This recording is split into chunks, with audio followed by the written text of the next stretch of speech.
Welcome to the Political Matrix News.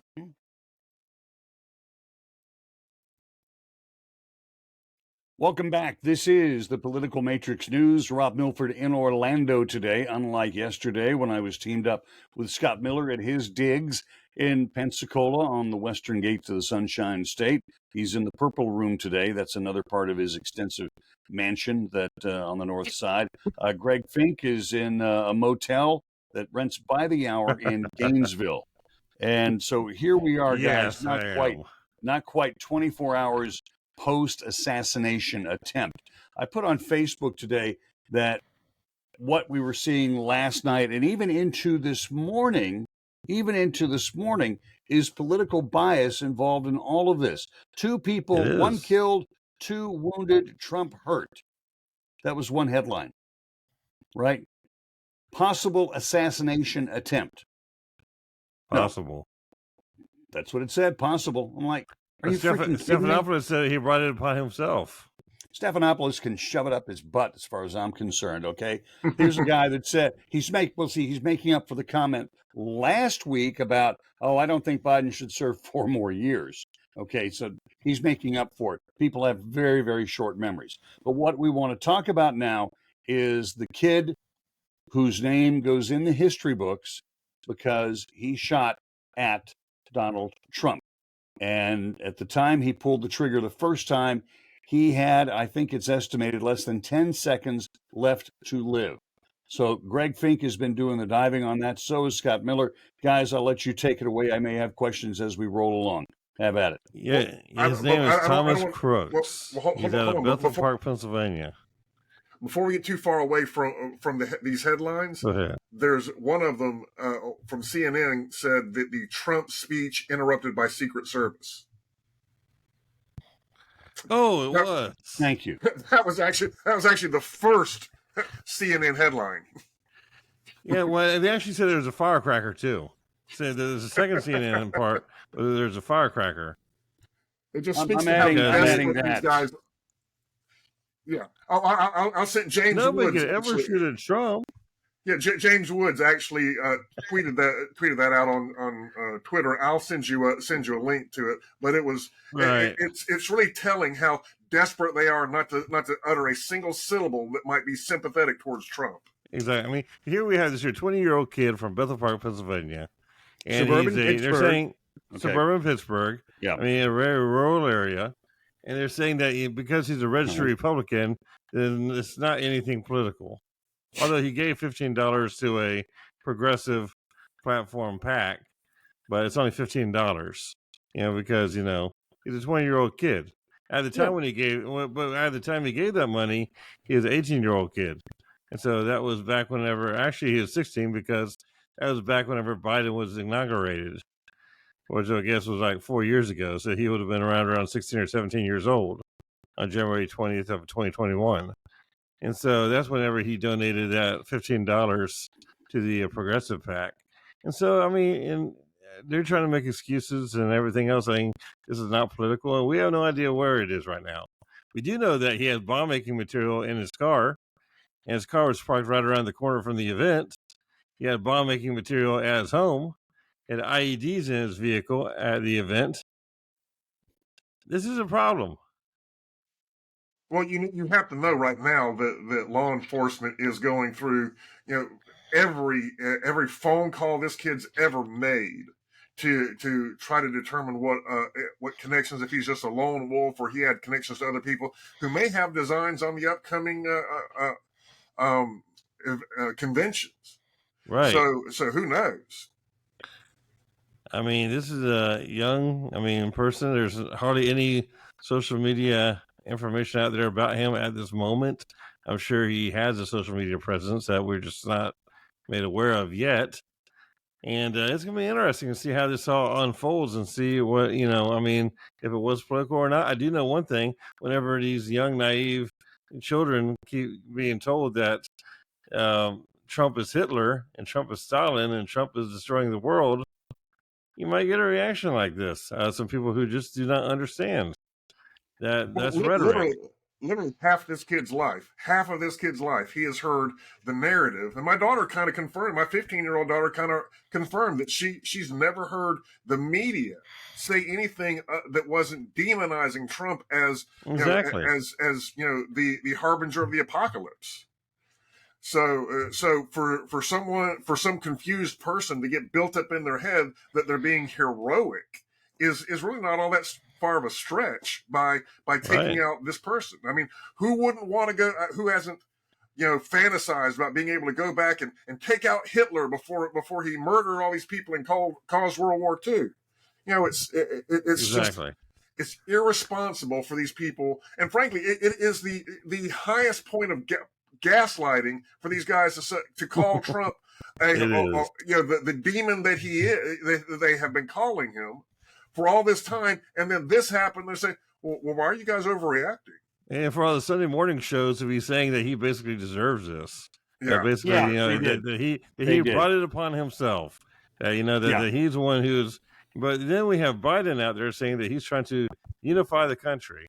And by him unifying the country, it ends up with somebody trying to assassinate his political opponents, while at the same time, his Justice Department is trying to put him in jail over 94 different charges, over 100 different charges for the last year, his political opponent. That's the exact opposite of unification. That is fractioning and fragmenting. When you kill all the opposition, you have unified everyone. Yeah, when you kill everyone that opposes you, then you definitely. I mean, Russia proved this. He started to jump him in jail. Now he went the assassination route. Exactly. Russia does it all the time. They unify the public perfectly by putting everyone that opposes them in jail, and then no one disagrees. They're unified.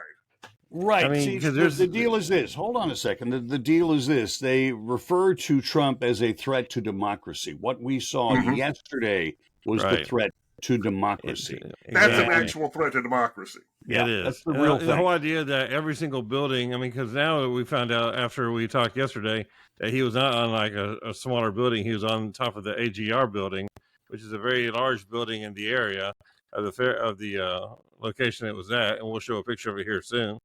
And him being on top of this building, and they're not having any Secret Service or the resources to actually cover all the buildings where basically that's the only building they didn't cover. Yeah. They covered all the other buildings, but that one. Mm-hmm. They're only one building short. The one building short is one building where the shooter was. So let me fucking figure this one out.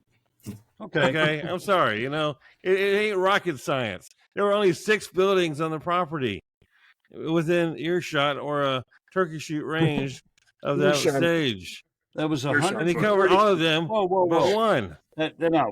That's 135 yards minimum. Exactly. Minimum. I've measured it out 6 times. Yeah, exactly. And we're going to have a map here. That's not turkey where shoot. It's at. Turkey shoots like what, 25, 35 yards. Okay. Once again, as we talked about yesterday, I'm not a hunter. I don't even shoot a gun. Okay, I don't even own a gun. But my point is that everything should be covered. Well, it's only 35 yards past one of the most common sight ranges that there is in sports shooting. Mm-hmm. Correct. And frankly, military shootings. And actually, a lot of people were saying that the reason why the kid probably missed the shot is because the citizens on the floor on the ground were yelling that he has a gun. He has a gun. Oh God! No, I think that might have actually made him rush a little bit. Rush the shooting because he heard the people telling the cops to go get him. He has a gun, and he's 20 years old. He's not a seasoned marksman probably, and so he might have got the shot off earlier than he wanted to, or later than he wanted to. We have a photo here. Okay, this is exactly like the kid who took out the school in Connecticut. Mom bought the AR-15. Here in Pennsylvania, Dad legally bought the AR-15, and the kid absconded with it, stole it, and used it for his own purposes. We're waiting to get more details, and those will be forthcoming from the FBI and the Pennsylvania State Police. Now, right here we got a photo of the bullet behind the bed. Right. They did find, as you point out, pipe bombs both in his vehicle and materials at his house. Bethel Park, by the way, is not rural. It is suburban Pittsburgh.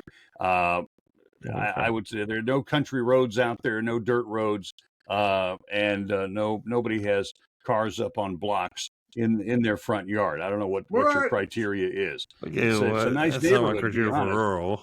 Yeah, it's really nice. Now the other It questions, is. and apparently he was very, very thin on social media, but they're going to go through every piece of electronic gear, phone, laptop, whatever, and they're going to go back forever. And the way the FBI does these investigations on this one will be no different. They will talk to everybody he talked to in the last month. Everybody in person. Right. Knock on the door. Exactly. Hi, FBI, we'd like to talk to you about. And yeah. Back on July 1st, you sold this man a pizza. How was his demeanor? No, that's not. I'm not kidding. You're right on. That's exactly what they're going to do. I'm supporting what you're saying. I completely agree. Yeah. They will crawl up. They will know everything he had to eat, every place he went, every place he spent money for the last month. And that will tell us stuff that probably bears no impact on what happened yesterday. And that's the serious thing. You realize let's go back. Let us go back, say 24 hours or so. First, you heard in the first 30 minutes to an hour, Greg, what did you hear, see, read in the first hour? I was watching it live. I was actually sitting down with my dad. We were watching the program. I was watching the speech, and it was actually, he had talked about reunifying the Republican Party. The Republican Party had never been more unified. And he was talking about the border issue, and he was talking about how low the border border people crossing the border was whenever he was president, and how high it is now with the Biden being president. Then I heard these pops, and I looked at my dad. I'm like, what is that? I mean, where'd he go? I mean, he just disappeared. And I just thought he got hit in the head. I mean, or something. And it shocked me totally. I just kind of went blank, like 3 or 4 minutes. Sooner or later, the coverage cut out. You're watching on Fox. Somebody put somebody in the anchor chair. I think it was maybe Martha McCallum, and she's already Martha, and she's in Milwaukee for the convention that starts Monday. And they grabbed her, and she was on. When we finally turned, it was probably 20 minutes after 6, where someone got a text message. They shot some of the people I was with in Pensacola. Trump got shot. And then we went to the Fox feed on YouTube, and it was just nonstop. Let's show it again, show it again, show it again. Because CNN was saying it's firecrackers. Yeah, right. Let's see. Firecrackers. 2 suspects in custody. Look at the puff of smoke from the gunfire. Well, there was no puff of smoke from gunfire, but somebody saw that. A woman shot and wounded. And then it was 2 women shot and wounded. And then it was, there were 2 shooters in the crowd. Now, of all of that, none of it happened. None. And so, gang, I want to caution you when stuff like this happens. Your first draft of history, your instant knee-jerk reaction stuff is probably not right at all. And what happened to JFK 60 years ago, 60, almost 61 years ago, was the nation was so shocked that anyone could do something like this, since it had not happened in 60 years. And here we are 43 years after John Hinckley shot Ronald Reagan. And we're at 52 years since Arthur Bremer shot George Wallace. He's, by the way, out of prison, as is doofus that shot Reagan. Now, what about, I do know that Robert Kennedy Jr. is, really worried because, this is what, he doesn't get any Secret Service. He doesn't get any security detail. And this is one thing that he was asking for. And this is another thing that brings that up. And I think that it would be kind, mind you, of the President of the United States to give him a detail. Especially after this. Just on principle. Yeah, It's mid-July. Bobby will be there for 4 months, 3 months. Right. And I mean, between his uncle and his dad both getting shot during, in politically motivated shootings, I think his fear would certainly be reasonable.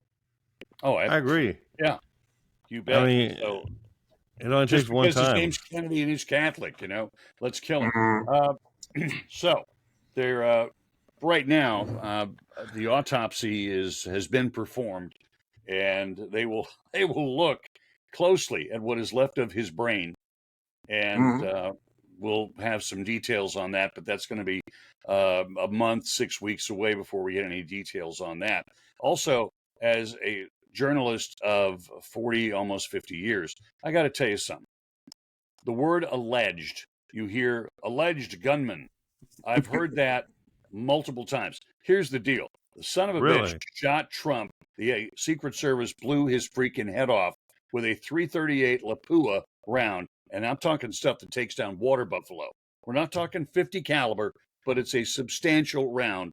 That's bigger than your AR-15 round, believe me.